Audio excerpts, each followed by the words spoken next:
Vamos direto falar do estado que mais tem despontado na pecuária brasileira, Rondônia. A Idaron, a Agência de Defesa Sanitária Estadual, informou recentemente que um novo levantamento aponta 110 mil propriedades que trabalham com agropecuária e um rebanho de 17 milhões e 600 mil cabeças de gado. Desde 2020, Rondônia deixou de vacinar o rebanho contra a febre aftosa. Se por um lado é uma conquista para os produtores, com a possibilidade de abertura de novos mercados para a carne bovina, por outro, preocupa as autoridades sanitárias por causa de um possível afrouxamento dos produtores com a saúde do rebanho. E para tratar deste assunto, eu viajo agora até a capital de Rondônia, minha querida Porto Velho, às margens do Rio Madeira, para conversar com o médico veterinário Júlio César Rocha Pérez, ele que é ex-presidente do Conselho Regional de Medicina Veterinária do Estado, né? E pela segunda vez, o segundo mandato, o atual presidente da Idaron, o Júlio Pérez, também é conselheiro efetivo do CFMV, que é o Conselho Federal de Medicina Veterinária. Doutor Júlio, muito bom dia. Seja bem-vindo ao programa Giro do Boi. Bom dia, Mauro. Bom dia aos espectadores. Muito obrigado pela deferência ao Estado de Rondônia, pela pujança, pela capacidade do agronegócio, em especial a pecuária. E, de fato, é uma satisfação muito grande. Gostaria de agradecer aqui a oportunidade do nosso presidente, o doutor Francisco, por possibilitar levarmos informações aqui dessa ponta noroeste, no norte, oeste do país, com grande pujança e relevância para o agronegócio do país. Eu, particularmente, já te confesso, doutor Júlio, eu sou um fã incondicional do estado de Rondônia. Eu estive visitando o estado de Rondônia quando o estado que realizou o primeiro leilão de gado ali na região de Vilhena, se eu não me engano, a família Martendal. Isso há quase 30 anos atrás. Acho que não tinha nenhum confinamento no estado, a lavoura não tinha chegado no estado, o rebanho ainda era aquele rebanho assim mestiço. Hoje, quando fala em Rondônia, é coisa para... O crescimento do rebanho bovino do estado de Rondônia é superior a 1 milhão por ano. Olha só para você ver a importância. Onde eu vou hoje em Rondônia, Ji-Paraná, Cacoal, Machadinho, enfim, onde eu passo por Rondônia hoje, eu vejo aquela pecuária, aquela agricultura de excelência. Parabéns a todos os meus amigos rondonienses. E eu lembro que toda sexta-feira, pessoal, o programa Giro do Boi trata de um assunto diferente, né? Relacionado às questões sanitárias, né? E do papel do médico veterinário e também do zootecnista no nosso dia a dia, né? Hoje o CFMV, como o Dr. Júlio Pérez disse, né, destaca justamente ele como convidado especial para representar o Conselho Federal. O Júlio, eu pergunto já direto para o Dr. Júlio que essa é uma grande conquista, né, do pecuarista receber esse status de livre de febre aftosa sem vacinação já há 2 anos, foi em 2000, né? 2020, né? 2020, nós estamos em 2023.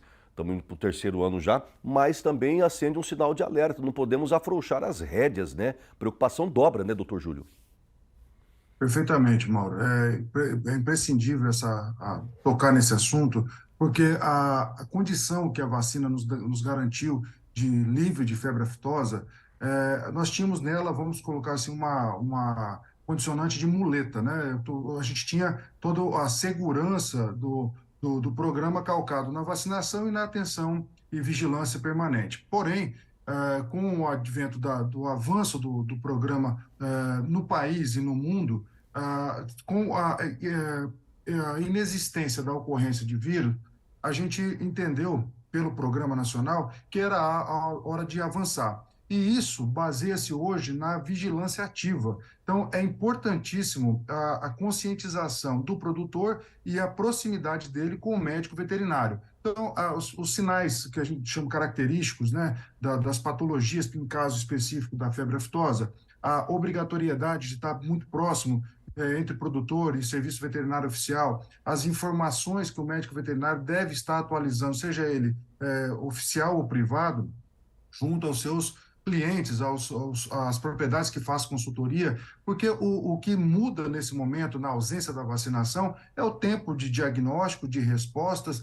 e nenhum caso, nenhuma suspeita deve ser considerado menos importante. Então, o papel do médico veterinário na saúde animal, nesse caso específico, é importantíssimo para a difusão do conhecimento. A pesquisa faz toda a triagem, faz toda a elaboração, toda a orientação dos programas, mas a difusão junto ao produtor rural, através da extensão, da consultoria, do dia a dia, é importantíssimo. E, assim, eu agradeço muito todos os elogios que têm sido a Rondônia, em nome de todos os pecuaristas e médicos veterinários rondonienses, e aqui a gente pode demonstrar uma parceria exitosa entre a profissão médico-veterinário, né, com toda a expertise envolvida em patologia e criações, e o setor produtivo, não menos importante, os zootecnistas que faz parte desse processo de produção. Então, é importantíssimo essa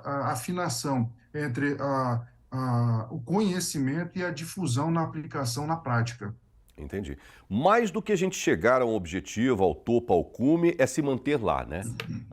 E eu acho que a situação se agrava ainda mais e preocupa ainda mais vocês, autoridades, dessa questão sanitária, sabendo que temos pelo menos 1.500 quilômetros de fronteira com outro país, né, doutor Júlio? Nós temos desde 2000 a prática, Mauro, são realmente 1.500 quilômetros. A fronteira é divisada pelo rio Guaporé e Mamoré, que acaba tendo uma barreira natural. Nós temos pontos específicos de travessia e toda a margem, a maioria da margem do rio pelo lado brasileiro, ela tem uma grande parte de parque natural e floresta preservada. Não é diferente do lado boliviano. Porém, eu falei grande parte, não na sua totalidade. Existe a exploração pecuária de lado a lado e a Agência Idaron, em parceria com o fundo privado, o FEFA, o nosso apoio aqui paraestatal, o acompanhamento da cadeia produtiva pelos pecuaristas, nos apoia, à época, fazendo a vacinação de febre aftosa em até 50 quilômetros dentro do território boliviano, em parceria com o Senasag e as autoridades bolivianas, sanitárias bolivianas. E hoje, com a suspensão da vacina e a proibição de venda da vacina aqui no estado de Rondônia, nós continuamos essa parceria com a vacinação de raiva. Apesar de a incidência da raiva dos herbívoros ser menor naquela região, mas essa parceria sanitária de troca de conhecimentos, de informação, de periodicidade em essa intervisitação, nós tanto recebemos os vizinhos bolivianos em treinamentos e capacitações do Serviço Veterinário Rondoniense e partilhamos com eles o conhecimento, quanto nessas missões periódicas 2 vezes ao ano, equipes da Idaron se fazem presentes naquela região, exatamente para estreitar a parceria, e o grande motivacional disso é a educação sanitária. E registramos tudo isso, existe essa corresponsabilização e as ações da Idaron, elas são permeadas com essa ação binacional. Doutor Júlio, coincidência ou não, o Pedro Henrique acabou de escrever para mim, ele é de Ji-Paraná, aí pertinho de vocês, aí no médio norte aí de Rondônia, está dizendo que, olha, Mauro, paramos de vacinar aqui contra a aftosa, aliás, foram milhões de procedimentos, eram duas campanhas, né, anuais, né, foram milhões de procedimentos que deixaram de ser vacinados, o pecuarista rondoniense economizou com isso, né? Só que ele poderia usar essa grana aí para combater outras enfermidades até muito mais perigosas que a própria aftosa, no caso das zoonoses. Ele está dizendo que ele está enfrentando um surto de raiva na região ali de Ji-Paraná. E eu te pergunto, o que a Idaron tem feito para poder amenizar essa situação? É uma vacinação obrigatória contra a raiva no estado de vocês? Qual a sua orientação, doutor Júlio? Bom dia, Pedro Henrique, obrigado pela participação. De fato, existe essa supressão da vacinação, porém, os cuidados zoossanitários, eles são recomendados. A raiva, ela não é uma vacinação eletiva obrigatória, ela não precisa ser da forma que a febre aftosa tinha a obrigatoriedade, e hoje a brucelose tem a obrigatoriedade de vacinação e declaração. A raiva não tem essa caracterização nacional pelo programa sanitário, zoossanitário, né?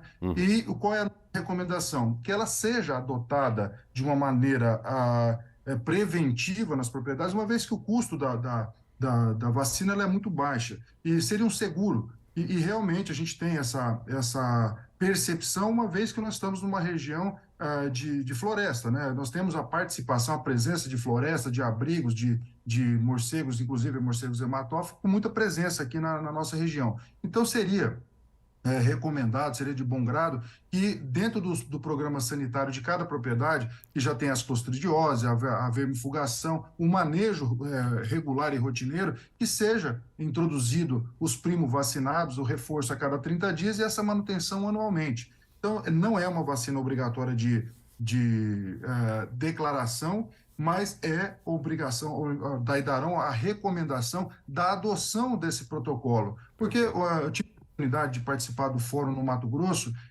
quando eles discutiam ainda a supressão da vacina que estão caminhando agora, e perguntaram qual era o risco de um descontrole na produção, uma vez que não haveria mais a obrigatoriedade da reunião do gado, né, do rodeio do gado periodicamente. Aí eu fiz o questionamento que eu acho que é a pergunta que não quer calar para ninguém. Será que essa preocupação, essa adoção de medidas profiláticas acontece apenas pela obrigatoriedade da vacina de febre aftosa? É. A vermifugação do rebanho, o controle de clostridiose. Sabemos que o carbúnculo é uma doença muito caprichosa, ela gosta sempre dos mais gordinhos, dos mais vistosos, né? É. O controle de brucelose, de natalidade, o controle de pós-parto desses bezerros. Então, isso tudo faz parte do manejo sanitário e as propriedades que nós entendemos, Mauro, que hoje são negócios, são empresas do agronegócio, elas devem ter no seu protocolo. E esse seguro tão barato, que é a vacinação a antirrábica, ela deve fazer parte do protocolo das propriedades, sem a necessidade da obrigatoriedade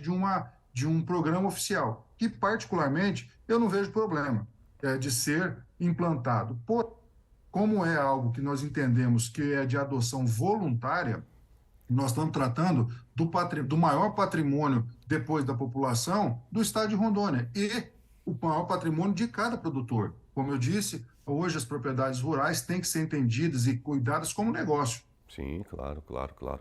Parabéns a todos os pecuaristas por essa vitória, né? Poucos estados agora vão vacinar, provavelmente agora em 2023 serão os últimos a vacinar contra a aftosa. Eu acho, acredito eu, que até o próprio Emílio Salani do Sindan esteve comigo ao vivo essa semana, você deve ter assistido, você que acompanha o Giro do Boi todos os dias. Provavelmente no ano que vem o Brasil inteiro já não vacinará, provavelmente, tá? Contra a aftosa. Mas o cuidado é redobrado. Encare essa saída da doença contra a aftosa com bastante cautela, tá bom? É uma vitória sua. Novos mercados poderão se abrir, tá? Mas não afrouxe as rédeas para outras doenças terríveis, como é o caso da brucelose, da tuberculose, da raiva e dessas outras doenças que o doutor Júlio Pérez, presidente da Idaron, acabou de relatar para a gente. Para encerrar, doutor Júlio, a importância da profissão de vocês e da importância do recadastramento. O doutor Francisco esteve comigo recentemente ao vivo aqui do estúdio e pediu para dar esse recado sempre, né? O médico veterinário, o zootecnista, precisa fazer o recadastramento e mostrar que ele é um grande profissional, imprescindível para a sociedade como um todo, e é gratuito. É gratuito para quem é veterinário. Para quem está entrando agora, parece que tem uma taxinha mínima lá, e fica essa dica aí para os meus amigos médicos veterinários aí do estado de Rondônia, doutor Júlio. Obrigado pela oportunidade, Mauro. Gostaria aqui de parabenizar o doutor Francisco Cavalcante, que de fato é um incansável lutador pela medicina veterinária, pela modernização, buscou referência em outros conselhos de classe, e o conselho de classe nada mais é do que um balizador da profissão que é regulamentada por lei, que ela tem um regramento e as permissividades e as possibilidades, e também reserva a diretriz de como a profissão deve funcionar, cuidando da sociedade e protegendo os bons profissionais. Como todo órgão fiscalizador, e aí eu falo também pela agência Idaron, quando existe um ato fiscalizatório, você não está cerceando o direito de ninguém, você está permitindo e protegendo aquele que faz a coisa correta. E essa proposta que o Conselho Federal de Medicina Veterinária traz é uma modernização na cédula de identificação e uma atualização cadastral de formação, de especialização, de títulos que o profissional, o colega vem galgando durante a sua vida acadêmica, para que a gente, inclusive no serviço veterinário oficial, nos serviços oficiais, saibam como e quando a gente pode lançar a mão de quem. Bem colocado por você, e aparece aqui nas imagens agora de apoio, o médico veterinário ele está presente na nossa vida no dia a dia, no café da manhã, no almoço, na janta, em laboratórios, em medicamentos, em disposição de vacinas, e hoje a medicina veterinária compõe o quadro, o conceito de saúde única, porque o exemplo que você fez a chamada de abertura, a pandemia, ela veio nos mostrar a importância de cuidados sanitários e todas as suspeitas advêm da ingestão de um animal exótico, de algo que estava na natureza de uma forma controlada, mas quando veio para contato do humano, tomou essa proporção. E a importância da biosseguridade. Percebemos aí também nas imagens a utilização de máscara, luvas, EPIs, exatamente para que a gente possa ter segurança e qualidade. Não é diferente na questão da inspeção de produtos de origem animal, que tenha segurança alimentar, para que esses alimentos cheguem em condição e propiciem saúde aos consumidores. Perfeito. Então, senhores, é todo um engajamento e essa atualização traz segurança para o sistema federal de medicina veterinária e os regionais e para a sociedade como um todo. Muito obrigado, Mauro, muito obrigado ao Conselho Federal pela oportunização e toda vez que achar necessário e quiser boas novas, venha a Rondônia, que aqui é um estado de pujança e boas informações. Eu sei. Eu assino embaixo por esse estado querido, viu? Eu tenho o privilégio de conhecer de cabo a rabo esse querido estado de Rondônia. Conversei ao vivo agora, na abertura do Giro do Boi, com o presidente da Edaron, que é a Agência de Defesa Sanitária Animal e Vegetal do estado de Rondônia, e também conselheiro, membro efetivo do Conselho Federal de Medicina Veterinária, Dr. Júlio Pérez, falando ao vivo direto da minha querida Porto Velho, capital rondoniense. Obrigado, doutor. Obrigado, um grande abraço, uma boa sexta-feira a todos, um abraço especial a todos os médicos veterinários ou tecnistas do país que nos assistem agora. Maravilha, a gente que agradece.